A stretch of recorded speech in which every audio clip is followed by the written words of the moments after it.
Hello. So എല്ലാവർക്കും ആദ്യമേ A very happy Onam. ഇന്ന് ചെയ്യാൻ പോകുന്നത് പരിപ്പ് പായസം അല്ലെങ്കിൽ പരിപ്പ് പ്രഥമനാണ്.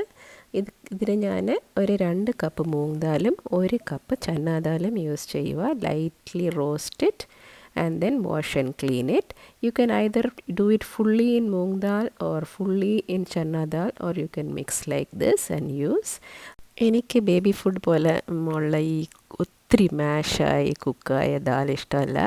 That's why I M adding കടലപ്പരിപ്പ്. സോ നമുക്ക് കടിക്കാനൊക്കെ കുറച്ച് കിട്ടും. സോ ഇത് ഒന്ന് ലൈറ്റ് റോസ്റ്റ് ചെയ്തിട്ട് പിന്നെ ആവശ്യത്തിന് വെള്ളം ഒഴിച്ചിട്ട് നമ്മൾ കുക്കറിൽ ഒരു 5 വിസിൽസ് കുക്ക് ചെയ്തെടുക്കണം. Then heat a tawa, add some ghee, fry the cashews, raisins and coconut pieces each separately. Don't miss the coconut pieces, it adds so much of texture to this dish. Next ഇതിനു വേണ്ടി ശർക്കര റെഡിയാക്കണം. I am using 5 cups jaggery. Heat a cup of water, add the jaggery powder and let it melt completely. You can increase or decrease the jaggery according to your taste. ഇനി coconut milk റെഡിയാക്കി വെക്കണം. I M using 1 can coconut milk. Half of it I am going to add water and make it into 2 cups thin coconut milk.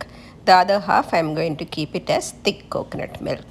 Then I add the 2 cups of thin coconut milk to the jaggery that is melted, and then I add the cooked dals and I am going to cook it on low flame for almost 20-30 minutes.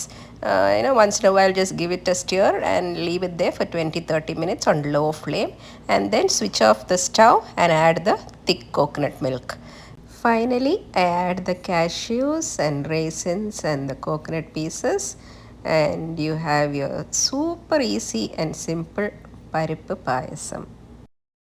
Hi. So അങ്ങനെ നമ്മുടെ പായസം റെഡിയായി.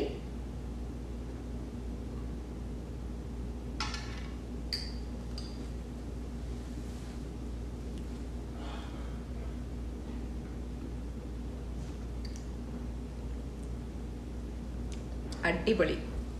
So എല്ലാവർക്കും എൻ്റെ ഹൃദയം നിറഞ്ഞ ഓണാശംസകൾ.